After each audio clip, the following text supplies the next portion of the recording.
As session continues, we are starting to see more bills heard by committees. Here's a look back at what happened at the House during the week. The House Legacy Funding Finance Committee heard a presentation by Como Zoo officials Monday who testified in support of a bill seeking funding for the upcoming biennium. These funds further allow Como to expand our education support for all Minnesotans, allowing us to interweave arts, culture, and history into their experience while preserving our 100-year-old facility for generations to come as the top cultural destination for Minnesota.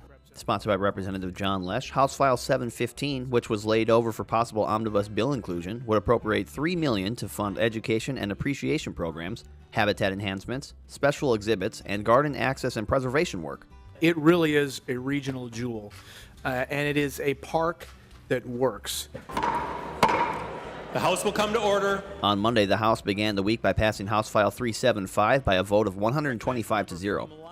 The bill, sponsored by Representative Chris Wodzinski, would remove restrictions where a veterans memorial for which a county board contributes funding can be placed. If they choose to spend money on a war memorial or veterans memorial anywhere in the county that they represent. That is the bill. Jim Fink is the commander there in Minneota, and he brought the bill forward to me, and we're moving this bill forward for them, and it could potentially help veterans organizations across the state. Officials from the Department of Public Safety shared Governor Mark Dayton's 2018-19 biennial budget proposal request, which calls for spending increases in several areas of the department. We are facing rising costs of payroll, peace officer retirement, rent, and IT services, just to name a few. The Department of Public Safety is comprised of 15 divisions that provide public safety programs throughout the state.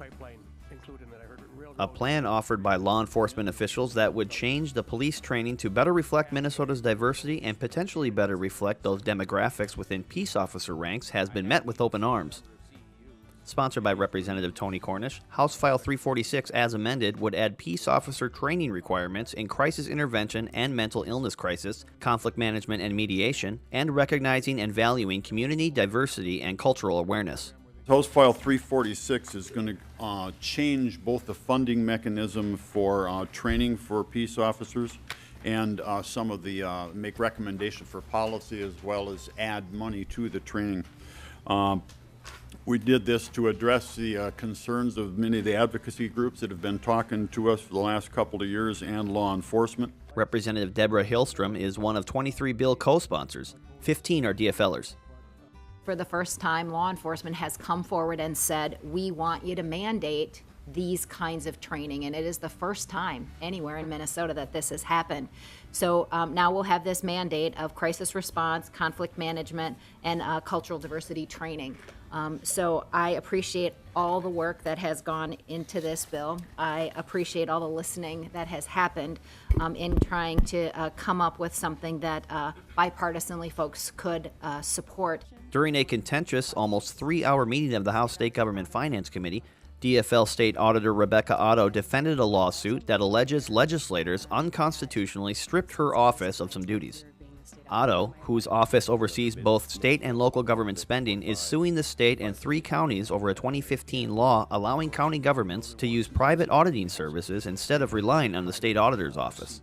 Committee leaders pressed Otto about services, programs, or staff affected by the lawsuit, and Otto revealed that she had transferred money from the Pension Division, an arm that oversees some 700 publicly funded pensions, to cover costs along with what she called unexpected salary savings. There's no secret and there's no scandal.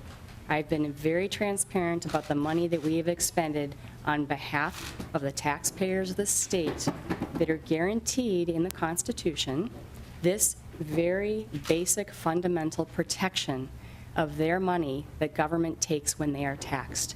Representative Jim Nash sponsored House File 295 that would require the state auditor's office to pay for the lawsuit through a limited account and prohibit inter-office transfers to cover costs.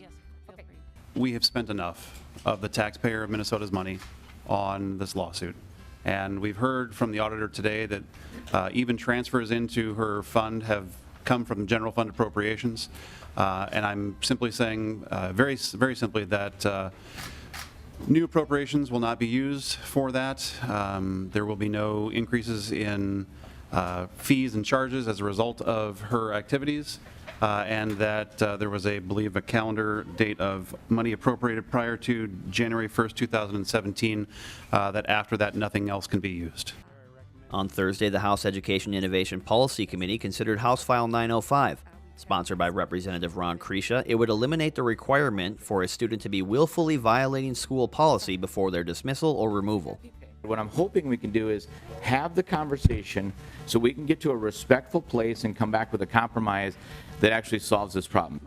Emotional at times, multiple testifiers opposed the bill. Representative Erin May Quaid expressed concern that no equity impact statement has been completed. This is your equity impact statement right here in a room. You had 15 white guys raise their hands because they're here for this bill. And you have students of color, you have people of color telling you here that students of color get suspended more often. The House adopted its permanent rules for the 90th session Thursday by a vote of 105 to 14. Debate on House rules Thursday lasted more than 3 hours. The permanent House rules guide how bills move, how debate proceeds, and how the House handles ethical and other issues. The House adopts permanent rules each biennium. DFL members offered more than a dozen amendments, all of which failed or were withdrawn.